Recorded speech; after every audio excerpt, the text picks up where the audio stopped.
அடுப்பு பக்கமே போகாம ஜஸ்ட் ஒரு 20 மினிட்ஸ்ல பேக்கரி ஸ்டைல்ல ஸ்வீட் செம்ம ஈஸியா செய்யலாம். இந்த ஸ்வீட்ட வந்துட்டு ஒரு 4, 5 நாள் வரைக்குமே வச்சு சாப்பிடலாம். கெட்டு போகாம இருக்கும். கிட்ஸ்லேருந்து பெரியவங்க வரைக்கும் எல்லாருக்குமே பிடிக்கும். அந்த அளவுக்கு நல்லா டேஸ்ட்டா இருக்கும். Welcome to my style cooking channel. இப்போ இந்த ரெசிபி எப்படி செய்றதுன்னு பார்க்கலாம்.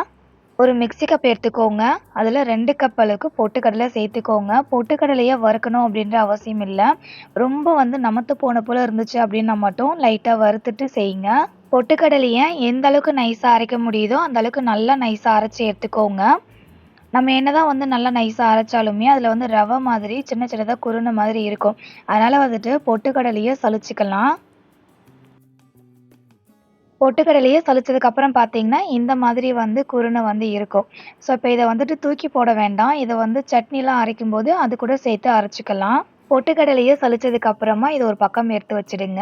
அடுத்தது பொட்டுக்கடலைய அரைச்சோம்ல, அதே மிக்ஸி கப்ல 1 கப் அளவுக்கு சர்க்கரை சேர்த்துக்கோங்க. 1 கப் அளவுக்கு டெசிகேட்டட் கோகனட் பவுடர் சேர்த்துக்கோங்க. டெசிகேட்டட் கோகனட் பவுடர்னா, தேங்காவுடைய பேக் சைடுல இருக்கிற அந்த ப்ரவுன் கலர் தோல ரிமூவ் பண்ணிட்டு, தேங்காவ துருவிட்டு, தேங்காவ வறுத்துக்கணும். வறுக்கும்போது அதோடைய கலர் சேஞ்ச் ஆகாத அளவுக்கு வறுத்து எடுத்துக்கணும். ஸோ, அதுதான் டெசிகேட்டட் கோகனட் பவுடர்.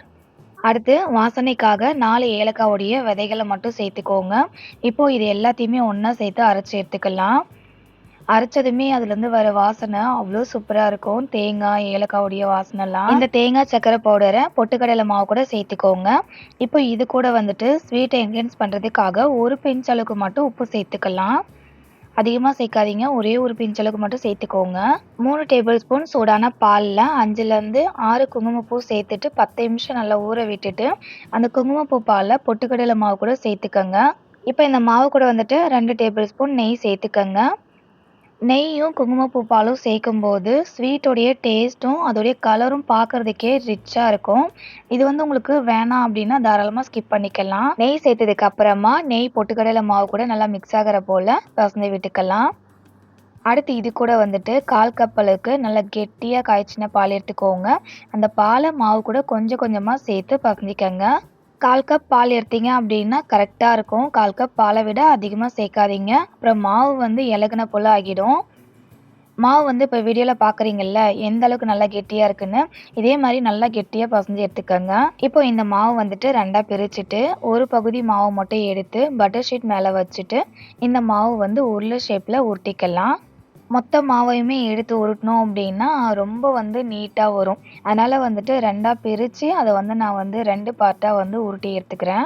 அடுத்து பட்டர் ஷீட்ல டெசிகேட்டட் கோகனட் பவுடர இந்த மாதிரி ஸ்ப்ரெட் பண்ணி விட்டுட்டு, நம்ம ரெடி பண்ணி வச்சிருக்க ஸ்வீட்ட அது மேல இந்த மாதிரி போட்டு பரட்டி எடுத்துக்கோங்க. இதே மாதிரி 2வது எடுத்து வச்சிருக்கோம்ல ஸ்வீட்ட, அதையுமே ரெடி பண்ணி எடுத்துக்கோங்க. ரெடி பண்ணதுக்கு அப்புறமா பட்டர் ஷீட்டாலேயே இந்த ஸ்வீட்ட இந்த மாதிரி ரோல் பண்ணிக்கோங்க. ரோல் பண்ணதுக்கு அப்புறமா சைட்லயுமே மடிச்சு விட்டுருங்க. இந்த 2 ஸ்வீட்டையுமே ஃப்ரீசர்ல ஒரு 5 நிமிஷத்துக்கு மட்டும் வச்சு எடுத்துக்கலாம்.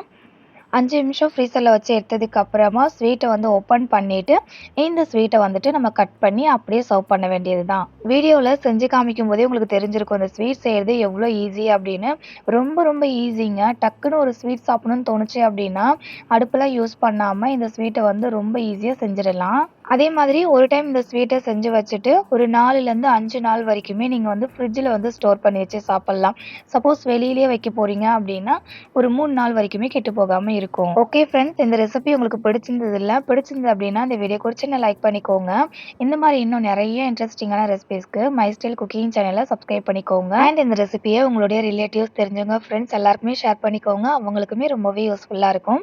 இதே மாதிரி ஒரு சூப்பரான ரெசிபியோட நாளைக்கு மீட் பண்ணலாம் ஃப்ரெண்ட்ஸ். தேங்க்ஸ் ஃபார் வாட்சிங். பாய்.